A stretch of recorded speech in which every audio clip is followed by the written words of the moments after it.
This is an overview of Keats's four most famous odes: Ode on a Grecian Urn, Ode on Melancholy, Ode to a Nightingale, and to Autumn. All four of these odes were written in the summer and early fall of 1819. 1819 is known as Keats's Annus Mirabilis, his great year. It's stunning that one so young as Keats could write four of the greatest poems in the English language within a 4-month period, basically. Well, what is an ode? Quite simply, an ode is a serious philosophical poem that praises / meditates on a specific object or idea or emotion. The most famous ode that we have read thus far in our class is, of course, Wordsworth's Ode, Intimations of Immortality from Recollections of Early Childhood.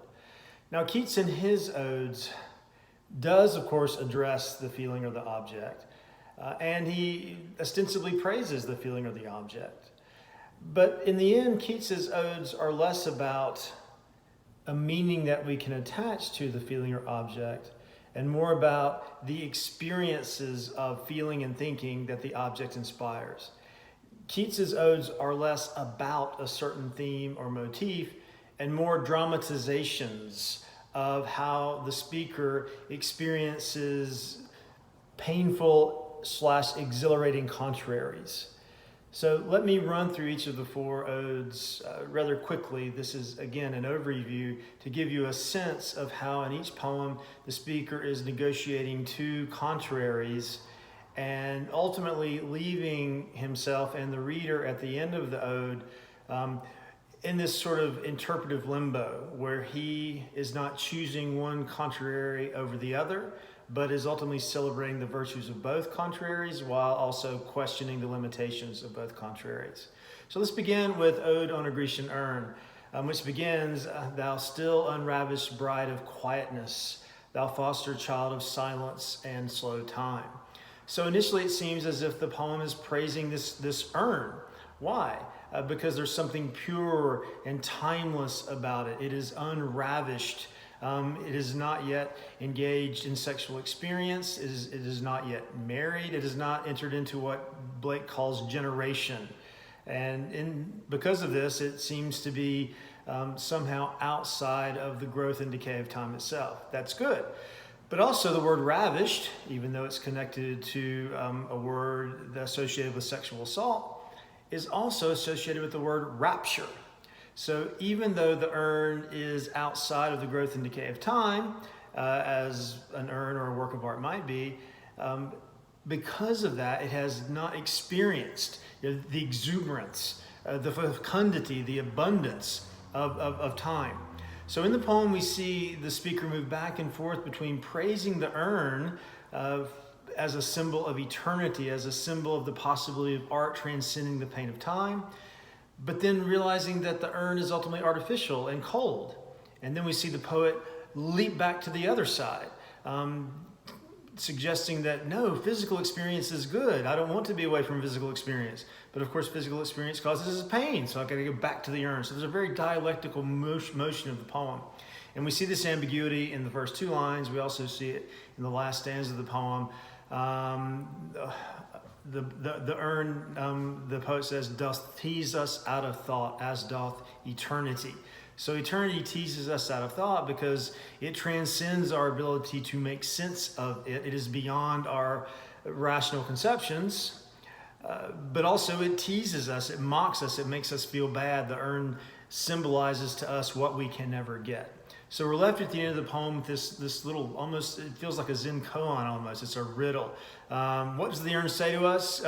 Beauty, truth is beauty. That is all you know on earth and all you need to know. What does that mean? By the end of the poem, we don't know what truth necessarily means or beauty necessarily means. So it's a riddling sort of ending to a poem that leaves us wondering which is better, the art symbolized by the urn or the life symbolized by the transience of time.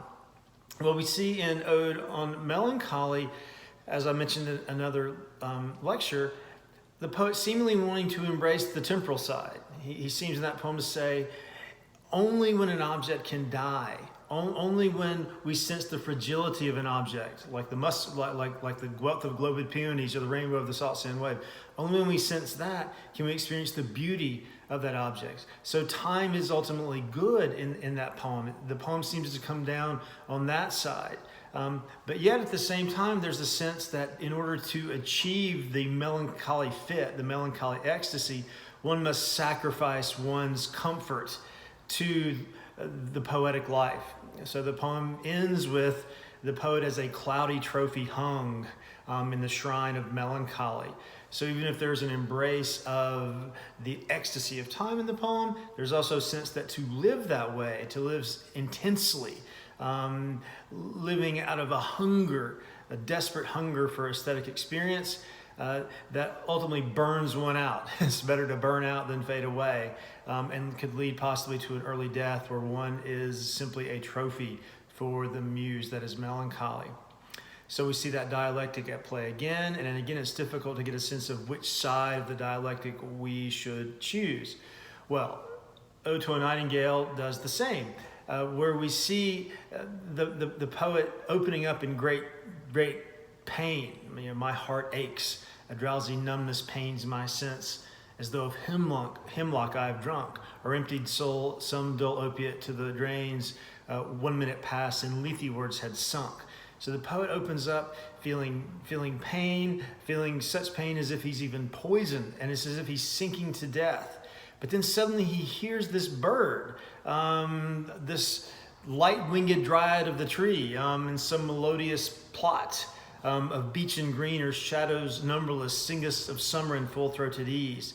So there's a distinction here in the poem between the poet's own depression, let's call it, and the nightingale as a bird that can possibly lift him out of this depression. And the poem is constantly moving back and forth between the poet wanting to be with the nightingale, fade away and quite forget what thou hast never known, to get out of the pain of time, where there's only weariness, fever, and fret, where men sit and hear each other groan. He wants out of that, the poet says. But what happens? Once he does reach the realm of the nightingale, the moon, the queen moon, and happily the queen fairies are spread around her, and tender is the night. Wonderful.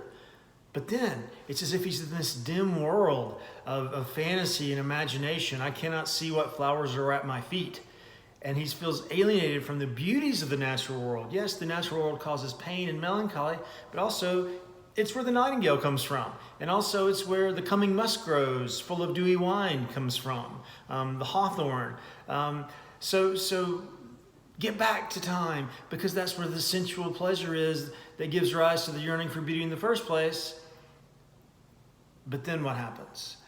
The poet, by the end, wants to move back to the nightingale as a potential release from the pain that the temporal world is giving him. So how does this poem end? The poem ends with the poet asking, do I wake or do I sleep? Fled is that vision. I got it wrong. Fled is that vision. Do I wake or do I sleep? That's how the poem ends, suggesting that we don't even know if the poem was a dream or a reality, or maybe it was somewhere in between, a kind of utterance in a hypnagogic state. In other words, there's that ambiguity at the end of the poem.